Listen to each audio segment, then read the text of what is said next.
Hi guys, my name's Nick, and today I have the X79 iteration of ASUS's Sabertooth board, which is sort of just below the ROG boards that they put out, which would be their flagship boards, and sort of the mainstream, nameless multitude of boards that ASUS puts out. This is a 2011 board, LGA 2011, supporting Intel Ivy Bridge and Sandy Bridge E processors, which is super duper delicious. 64 gigabytes of RAM, quad SLI, Crossfire X, all that good stuff. Windows 8.1 ready. Just kind of, I never really understood that because if you can run Windows 7, you can pretty much run in Windows 8.1. Anyways, that's not important. It runs whatever Windows version you want, except maybe Windows 95 might not run on it. Anyways, 5-year warranty. That's super cool. Without any more staring at my obviously gorgeous face, let's move on and take a closer look at the box and the motherboard and the goodies that come with it. Cameraman, come to me. So, throw this down on its back and go over the front of the box. The Ultimate Force. That's part of ASUS's branding for what they call Tough Series motherboards, which we will talk about a little bit more very shortly. It has a 5-year warranty, which is outstanding for a motherboard. 8 DIMMs give you up to 64 gigabytes of DDR3 memory, just super cool. Windows 8.1 ready. Drivers and ASUS utilities for OS upgrade. So apparently that's just letting us know that they do have specific drivers for 8.1, but everybody should, since it's Windows.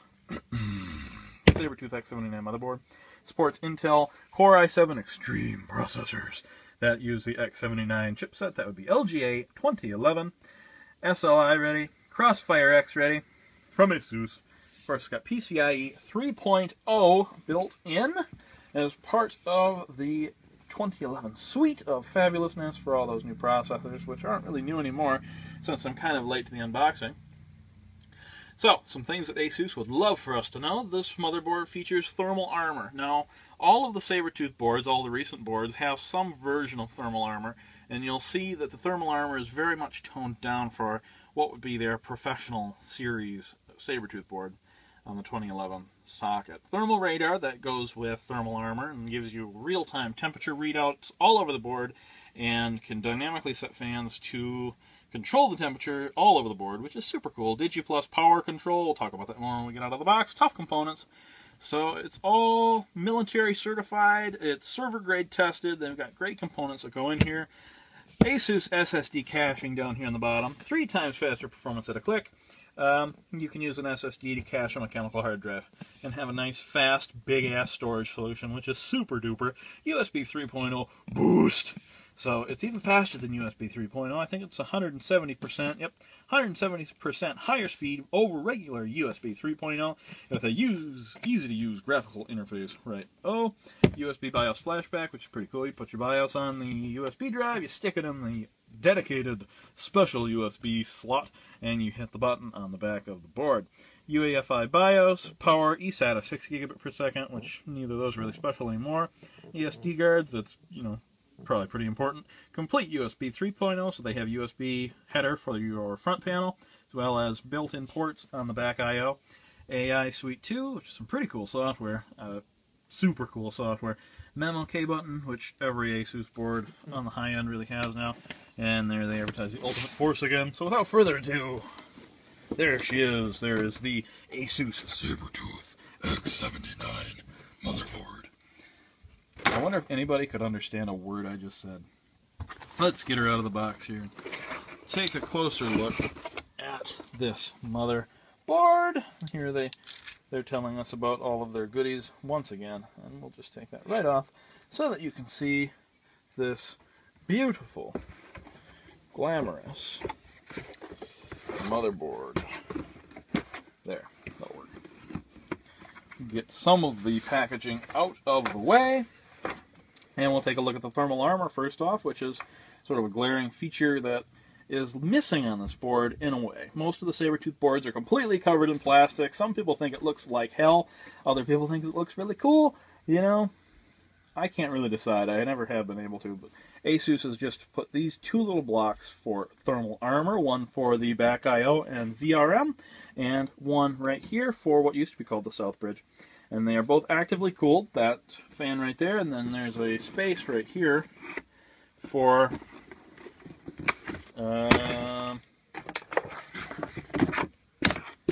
this guy right here. That panel will come out, this fan will sit right down in there, and the wire will punch right through there and run down an onboard fan header. So you have active cooling for your VRM, which is right under here. You can see the heat pipe coming out and linking up to the rest of the VRM right there.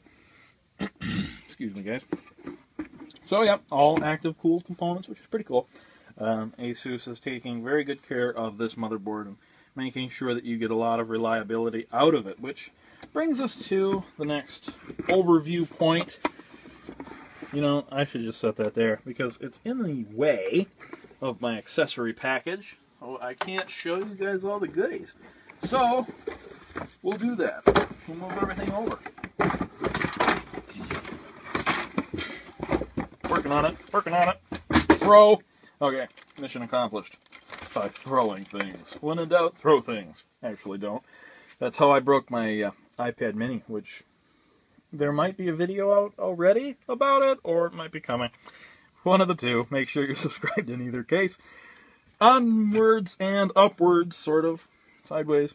Military certified components, tough components. They're making sure that you have a very reliable board, and they include the certificate of reliability to give you some peace of mind about that. And they're telling you that this board has passed the strictest of reliability tests, the most rigid, actually. And they're testing the capacitors for thermal, moisture, salt spray, solderability, solder bath, vibration test, mechanical shock test, and chokes of the MOSFETs too. What they're doing is they're putting it through independent server-grade testing to make sure that all of these boards are going to be great. They're validating them, they're testing them, and they really overbuild the Sabertooth boards. They want to make sure that you're not going to have a breakdown. They want to make sure that it lasts for a long time, and more than anything, they want to make sure that you're getting a very, very stable product that is not going to give you any problems. So, on that subject, let's look at the VRM. Of course, what we've come to expect from high-end ASUS boards is an all-digital power delivery system for the processor. They've got high-end chokes and MOSFETs and all solid Nichicon GT caps. I think it can drive about 50 amps. I'm sure that it's in here, but I'm going to do that from memory. Great power delivery. It's going to provide this big fat processor right here with very clean, very stable power. And you're going to be able to be able to control the voltages very finely, which is very important to somebody who just spent $1,000 on a processor. So, if you are going to spend that much on a processor, which if you're watching this video and interested in this motherboard, I assume you're thinking about, you need to get a very good motherboard to go with it, because the VRM is still very important. Even as with Haswell, the more and more motherboard systems are moving onto the chip, the motherboard still plays a critical role in taking care of your processor and cradling it and nurturing it. That's why they call it the motherboard. Right. That was embarrassing. Moving right along, there are 8 DIMM slots, quad channel memory, up to 64 gigs, which is fabulous for people that want to run RAM disks or a whole bunch of virtual machines, or maybe you're going to be doing a boatload of video editing. Well, this motherboard is very well suited to that with all of that RAM. Let's take a closer look at the board and see every little detail of this beautiful machine. Those stickers are hopelessly stuck to my bench. There's one. We'll stick it to the box. There's 2. Alright. Super. So, we'll have cameraman come in really close here. We'll start up here with the 8-pin CPU auxiliary power connector. This board can drive a lot of power into your CPU, and it can do it very finely like we just talked about, which makes for a great overclock. So there you go. Nice big 8-pin for your nice big expensive CPU. 2 PWM fan headers. I'll count them. 1, 2, 3, 4. There's 5 on the bottom. 6 up here and 7, but one of them is going to be reserved for this active cooling fan for the VRM. And you can see that the fan sits right here and it blows down over these fins right here and really does actively cool your VRM. The cooler the VRM, the more stable your overclock and the happier everyone will be, especially your super expensive processor. Over here, there is your 24 pin, and there's your USB 3.0 front panel header. I like the right angle connectors better, and I wish that was a right angle because the USB 3.0 header cable, connector cable, is thick and fat and very hard to work with, and it just sticks up like that, like a big rainbow of ugly. In your case, the right angle connector makes it look a lot nicer, which other people have talked about. So, yeah, without beating that to death any more than I already have, down here we have our SATA 6 gigabit per second connectors. There are 2 of them. There are 4 SATA 3 gigabit per second connectors, and down here on the bottom we have 2 more connectors in a very special color, and these are used for the SSD caching feature we talked about. Plug in a mechanical hard drive, plug an SSD, maybe a 30 gig in here, use it for caching. Your mechanical hard drive will run as if it were an SSD, and you'll still have a terabyte of super fast storage without like a mortgage to pay for it, which is good. There's your actively cooled other part of the thermal armor, as ASUS calls it. Here are your front panel headers right here. That's another fan. Here is 1, 2, 3, 4 USB headers down here. Looks to be about all of interest. Spit it out. You know, this is an 8X PCIe 16X port. It's only wired for 8X. But it looks like a 16X, but it's an 8X in disguise. You heard it here last, folks. I'm so late with the review. But here we have some genuine PCIe 16X lanes. So both of these will support a graphics card, and they will enable you to run up to 2 triple slot cards.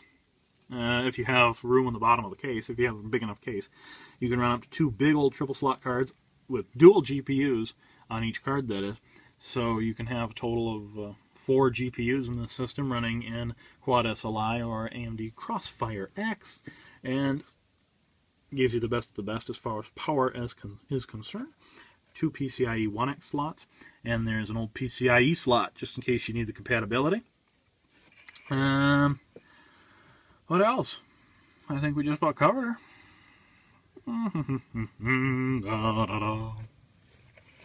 Back I/O. What about the back I/O? You want to know about that?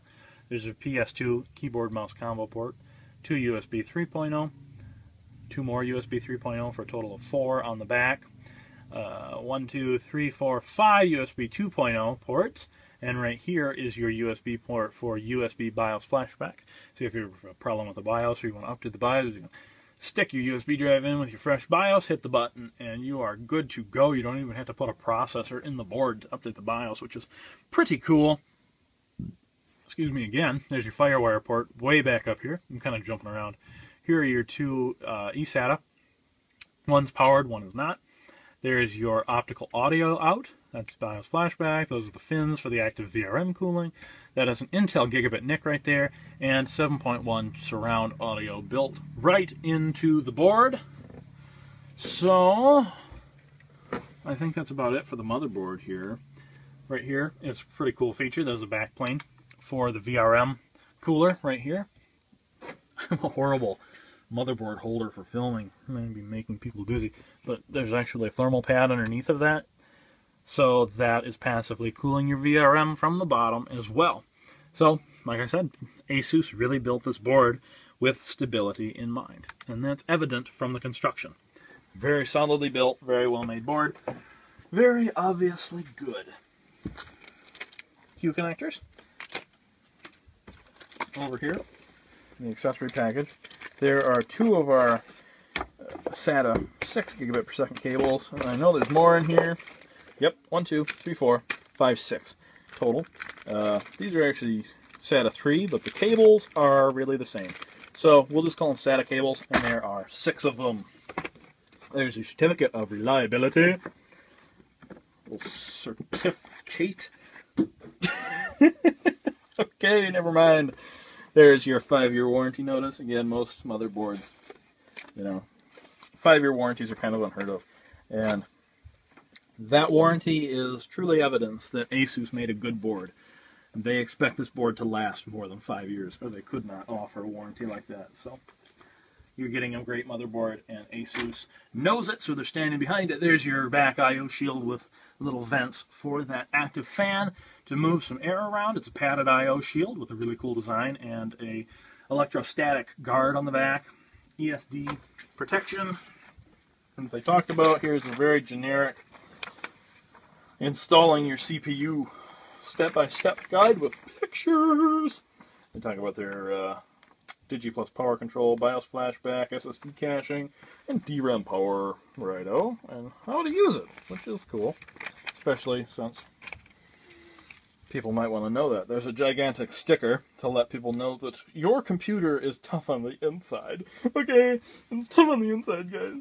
Right, there's an SLI bridge, flexible and gold, so ugly. I like the black ones a lot better, but take what we can get, right? Oh, right. Here's 2 screws for putting the fan into your thermal armor driver disc. You should download the latest drivers from the ASUS website. But if we can get that sticker, right there is the sticker that comes with it, and that is the ugliest sticker I have ever seen. That sticker fails the sticking of approval test, and I just would like to let ASUS know that that is horrible and unacceptable, and you really need to improve the sticker, because the sticker is my favorite part of any product. Stickers are important, guys. Okay, there's a big thick manual, a whole bunch of pages, and how many languages? Is that all English? That's all English. Wow, cool. So there's your manual with a whole bunch of details to let you know about every little inch of your board, and looks like here are some updated pieces of the manual, which probably should have been in the manual. That looks like it's everything. Let me just move the mess over there. Okay, with minimal avalanching of technology. Technological avalanches are bad. Well, this is a really nice motherboard. And I've always liked the Sabertooth lineup from ASUS. I've never particularly cared for the color scheme because there's not many things that go with it. Maybe Noctua fans and very small amount of cases go well with it. But anyways, that is our unboxing and overview of the ASUS Sabertooth X79 motherboard. It's a great motherboard, which is why I recommended it to my customer, and it's going to go in the customer's rig right now. So, thank you for checking out this unboxing and overview, and I think I already said that, but, well, yeah. Make sure to subscribe, make sure to click on every single ad, refresh the page so that the ads can play, and then click on them a bunch more times, and make different YouTube accounts and watch the ads, and you know, if you want to give me some money, just leave a comment and I will get back to you with the information you need to give me a bunch of money. Not really. No, I'm fine. I'm good. Just, actually, yeah. If you want to give me a GT500 Mustang, PM me. We'll work that out. If you think that I'm fabulous and awesome and you want to give me some stuff, yeah. Or you can just subscribe and make sure to like the video and leave a comment and tell me that you are very relieved that I finally got a haircut. It only took about a year.